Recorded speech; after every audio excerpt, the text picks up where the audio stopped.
लाडक्या बहिणींसाठी अतिशय आनंदाची बातमी आहे। जर तुमची केवायसी करताना केवायसी चुकली असेल तर आता काळजी करायची गरज नाही।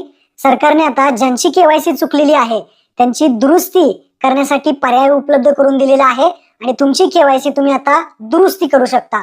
त्यासाठी आज 6 फेब्रुवारीचा GR सुद्धा आलेला आहे। तुम्ही स्क्रीनवरती पहा, हा GR सुद्धा आहे। या GR मध्ये केवायसी दुरुस्ती करण्यासाठी पर्याय उपलब्ध करून दिलेले असं सांगण्यात आले आहे। तुमची केवायसी जर चुकली असेल तर तुम्ही तुमच्या मोबाईल मधून केवायसी ची दुरुस्ती करू शकता। तर केवायसी नक्की दुरुस्ती कशी करायची या व्हिडिओ मध्ये आपण पाहणार आहे, तर व्हिडिओ नक्की शेवटपर्यंत पहा। चॅनलवरती पहिल्यांदा आला असाल तर चॅनलला सबस्क्राइब करून ठेवा, अशाच व्हिडिओज तुम्हाला मिळत राहतात। तर लाडक्या बहिणींनो, व्हिडिओ सुरू करूया। आपण तुमच्या मोबाईल मधून ladkibahn.maharashtra.go.in या वेबसाईट वरती यायचं आहे। या वेबसाईट वरती आल्यानंतर इथे पहा एक ऑप्शन नवीन आलेला आहे। ही ई-केवायसी ची संधी फक्त त्या लाभार्थ्यांना आहे ज्यांच्याकडून ई-केवायसी करताना चुकीचे पर्याय निवडलेले आहेत। ज्यांनी काही जणांनी होय काही जणांनी नाही असं केलेलं आहे। हा जो बॉक्स आहे त्यावरती क्लिक करायचं आपल्याला दुरुस्ती करण्यासाठी।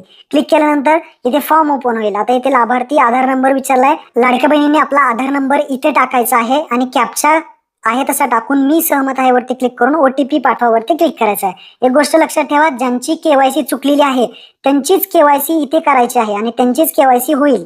आता OTP पाठवावरती क्लिक केल्यानंतर पहा OTP जाईल। जर OTP नाही गेला तर तुम्हाला केवायसी करायची गरज नाही, पण ज्यांचा OTP जातोय तर तुम्हाला केवायसी ची दुरुस्ती करायची आहे, लक्षात ठेवा।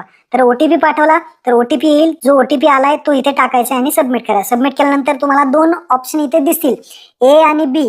आता याच्यामध्ये तुम्ही वाचून घ्या। माझ्या कुटुंबातील सदस्य नियमित कायमस्वरूपी कर्मचारी विभाग उपक्रम मंडळ भारत किंवा राज्य सरकार स्थानिक संस्थेमध्ये कार्यरत नाहीत, त्यामुळे नाहीत सिलेक्ट करायचंय। पहिल्यांदा तुम्ही होय सिलेक्ट केलं असेल, पण आता लक्षात ठेवा दोन्ही ऑप्शन नाही सिलेक्ट करायचंय। पहिला A ऑप्शन नाही आणि दुसरा आहे माझ्या कुटुंबातील सदस्य जे काही कायमस्वरूपी कर्मचारी असतील, सरकारी कर्मचारी असतील, निवृत्ती वेतन घेत नाही। दोन्ही ऑप्शन नाही करायचे आणि ऍक्सेप्ट करायचं A आणि B चा ऑप्शन आणि सबमिट करायचं। तुमची केवायसी झालेली आहे। अशा पद्धतीने तुम्ही केवायसी आपली दुरुस्ती करू शकता। महत्त्वपूर्ण व्हिडिओ सर्व लाडक्या बहिणींना शेअर करा। धन्यवाद। जय हिंद, जय महाराष्ट्र।